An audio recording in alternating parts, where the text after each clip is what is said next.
Hello everyone, welcome back to the channel and welcome to 25 Days of Christmas Stories Countdown.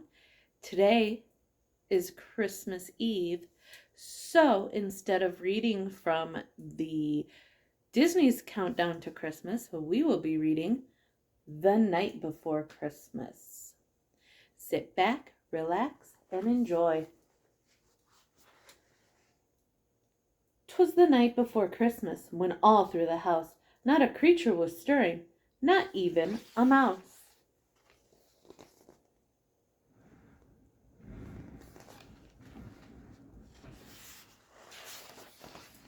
The stockings were hung by the chimney with care, in hopes that St. Nicholas soon would be there. The children were nestled all snug in their beds, while visions of sugar plums danced in their heads.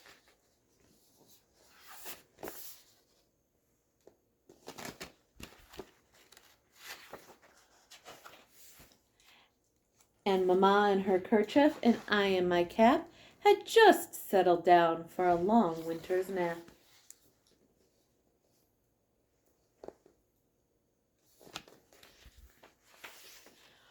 When out on the lawn there arose such a clatter, I sprang from my bed to see what was the matter.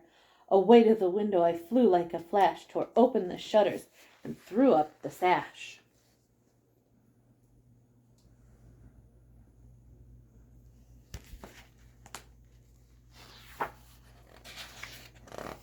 The moon on the breast of the new fallen snow gave a luster of midday to objects below, when what to my wondering eyes should appear but a miniature sleigh and 8 tiny reindeer.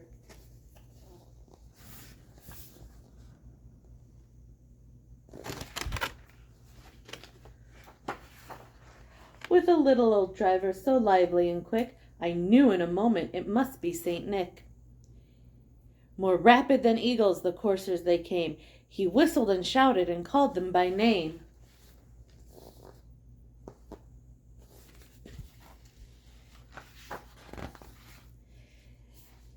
Now Dasher, now Dancer, now Prancer and Vixen, on Comet, on Cupid, on Donder and Blitzen.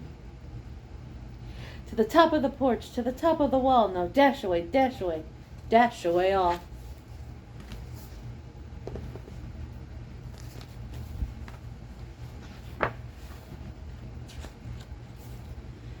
As dry leaves that before the wild hurricane fly, when they meet with an obstacle mount to the sky, so up on the housetop the coursers they flew, with a sleigh full of toys, and St. Nicholas too.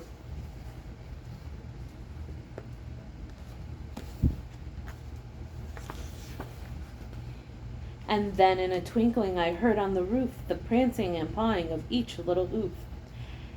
As I drew in my head and was turning around, down the chimney St. Nicholas came with a bound.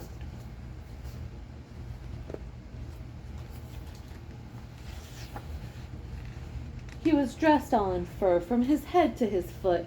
His clothes were all tarnished with ashes and soot. A bundle of toys he had flung on his back. He looked like a peddler just opening his pack.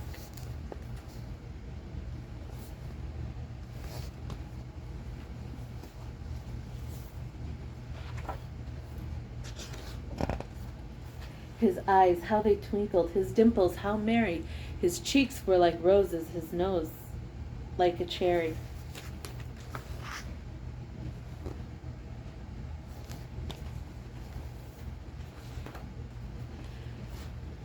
His droll little mouth was drawn up like a bow, and the beard on his chin was as white as the snow.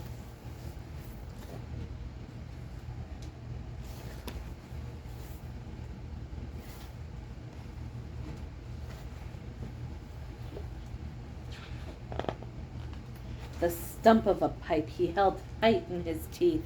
The smoke it encircled his head like a wreath.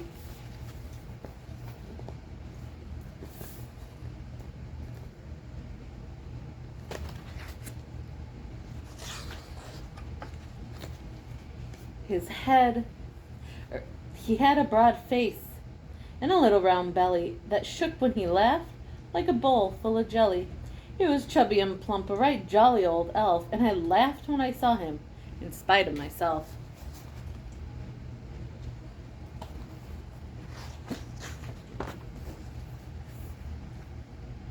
A wink of his eye and twist of his head soon gave me to know I had nothing to dread. He spoke not a word, but went straight to his work. He filled all the stockings, then turned with a jerk.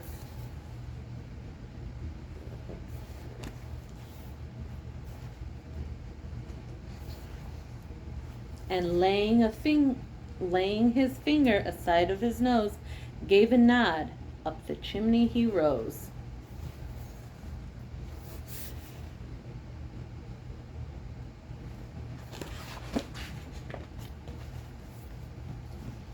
He sprang to his sleigh, to his team gave a whistle. Away they all flew like the down of a thistle. But I heard him exclaim, as he drove out of sight,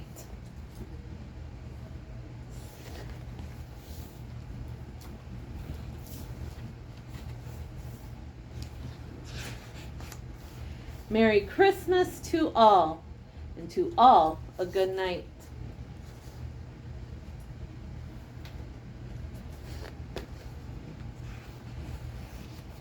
The end.